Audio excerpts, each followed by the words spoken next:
Gianluca Badoglio, le scelte dolorose che dovete fare suo nonno. Ma in realtà, vedi, Luigi, le scelte furono quasi obbligate, perché la vera scelta era stata fatta nel 1940, quando si era entrati in guerra, sperando che la guerra finisse dopo 2 mesi e sapendo benissimo che non avevamo carri armati, non avevamo armi, non avevamo cannoni, non avevamo aerei a sufficienza. E lì invece iniziò quel calvario del nostro paese che portò alla perdita delle colonie, che portò alla distruzione di buona parte della nostra gioventù in Russia, in Libia.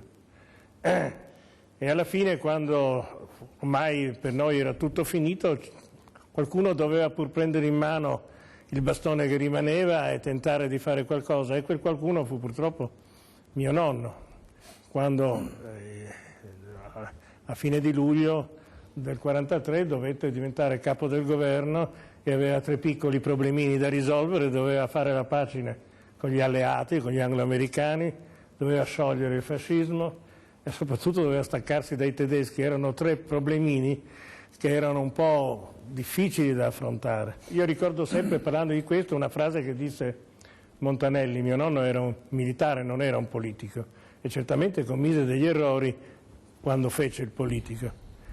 E a un lettore che chiedeva a Montanelli il giudizio che dava dell'operato di mio nonno nel 1943, lui rispose: ha fatto tutto molto male, ma qualsiasi altra cosa avesse fatto sarebbe stata peggio. E con questo, secondo me, spiegava esattamente gli enormi problemi. Quando mio nonno parlava di quel periodo, parlava sempre delle più gravi responsabilità. Ogni sua decisione influiva su migliaia di persone e influiva molto pesantemente, e non era facile.